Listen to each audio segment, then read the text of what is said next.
percentage of Cable Bahamas do you think is really owned by Bahamians? Want me to take a guess? Yes. I would say about 45%.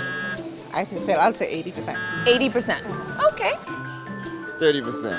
30%. Yeah. I think Cable Bahamas is Bahamian owned. Really? Yeah. What if I told you it was actually entirely owned by Bahamians? That would be a surprise to me. Tell me exactly, what is the percentage? 100. Okay. It started off with a foreign ownership interest. Yeah. In and around about 2010, Cable Bahamas actually bought back all of those shares that were held by the foreign party. But today, it is 100% Bahamian owned. 100%. 100%. Well, now you know.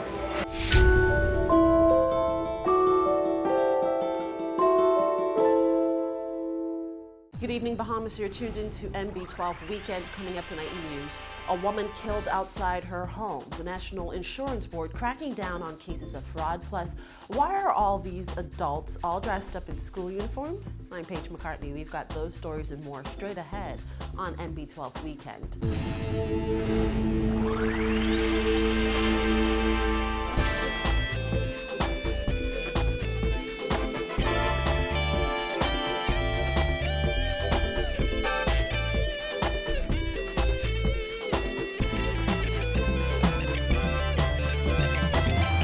Welcome once again to MB12. A week of violence and bloodshed continued this morning with the recording of a fourth murder in just 5 days. Police say a woman was beaten to death shortly after she returned home early this morning. Reports are that shortly after 1 a.m., the woman had just pulled up to her home on Cowpen and Golden Isles roads when a man approached her and beat her to death with a blunt object. She died on scene. MB12 visited the scene this afternoon where loved ones were gathered. They didn't want to speak on camera, but confirmed the victim is 36-year-old Rose Lourdes. She worked the late shift at a fast food chain. Friends said she has one 4-year-old daughter who lived with her in the apartment she shared with her sister and friend. As mentioned, this is the fourth murder in less than a week. Arlington Butler Jr. was shot to death in Mason's Addition on Thursday. 2 days earlier, a man was stabbed to death during a domestic altercation on Blue Hill Road South. And the day before that, Jamal Hyler was killed while he waited on a line to get breakfast from a roadside takeaway off Farrington Road. This latest killing pushes the country's murder count to 95 for the year. This time last year, the country had recorded 76 murders. Meantime, police have turned over investigations into the killing of a man by an off-duty police officer to Her Majesty's coroner. The man was shot and killed after an alleged violent struggle with officers in Gamble Heights yesterday. Residents who identified the man by the street names Warlord, Poppy, and Nikki claimed the victim was unarmed and gunned down in his underwear. Police say they visited his home after receiving complaints of assault. In other news, cases of fraud at the National Insurance Board are being brought under control since the implementation of the new NIB Smart Card program. That's according to Labor and National Insurance Minister Shane Gibson, who says officials have sought to prosecute fraudsters. Jasmine Brown reports. Gibson says the program has uncovered a number of cases where fraud has occurred. We have found fraud in a number of cases where persons are receiving benefits who should not have been receiving it, who were registered, who should not have been registered. And so the card itself has been very effective. When the Smart Card was launched in May 2014, Gibson says one of their objectives was to limit the cases of fraud. And Gibson says the system is doing just that. When pressed about details concerning fraud cases, Gibson declined to elaborate, saying he did not want to compromise ongoing investigations. I don't want to go into the details because I don't want to compromise what we're trying to accomplish. Still, cases of fraud are nothing new to NIB.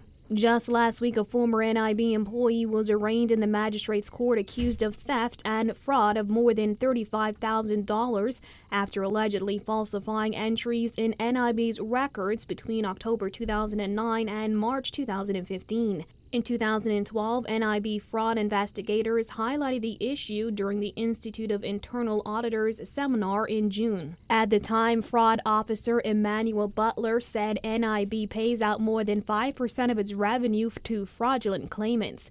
Gibson said it's an issue that persists. He added that with the new smart card system, they are discovering new ways fraud is being committed. Actually, we were able to weed out a lot of individuals who should not have been contributing to national insurance. Some persons got the cards and were not registered properly, didn't have proper status in the Bahamas.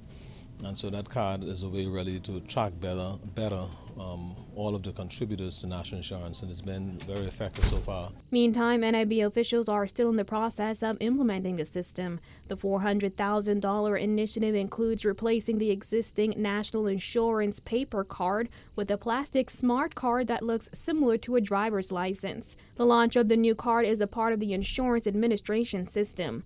Gibson says so far thousands of people have signed up. And the good thing about the smart card is it has a number of features that allow us to do quite a number of things with national insurance. And so the implementation went across very well.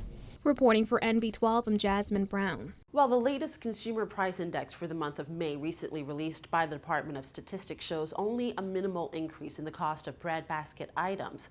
But that doesn't mean Bahamians aren't spending more across the board for their goods, according to CPI section head Bettina Turner. According to the price index, Bahamians are paying 2% more since the start of the year and the implementation of value-added tax. That means that what used to cost $100 now costs close to $102. But Turner says the study doesn't factor in the price of everything. So basically, a lot of persons would have said, okay, due to the implementation of value-added tax, you would have expected some type of increase.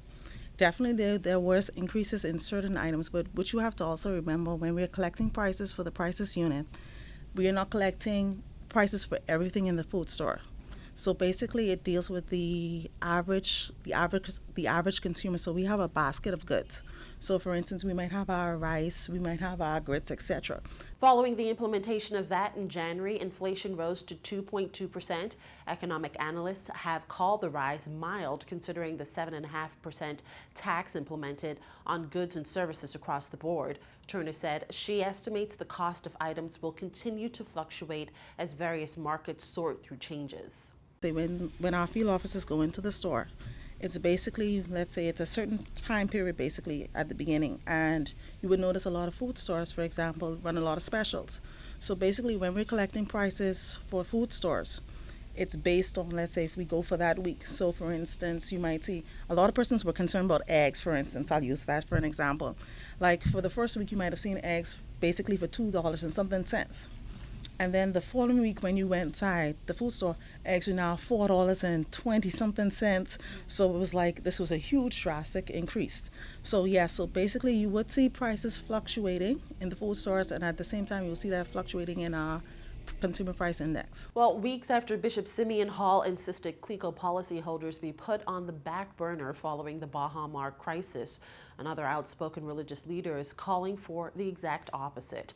President of Citizens for Justice, Bishop Walter Hanschel, blasted the government for allowing the CLECO matter to drag on.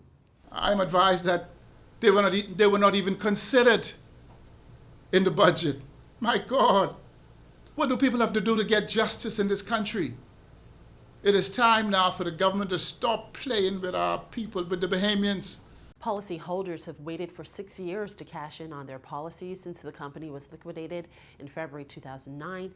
In the weeks preceding the Baha Mar debacle, CLECO policyholders were outspoken about government's inaction on the matter.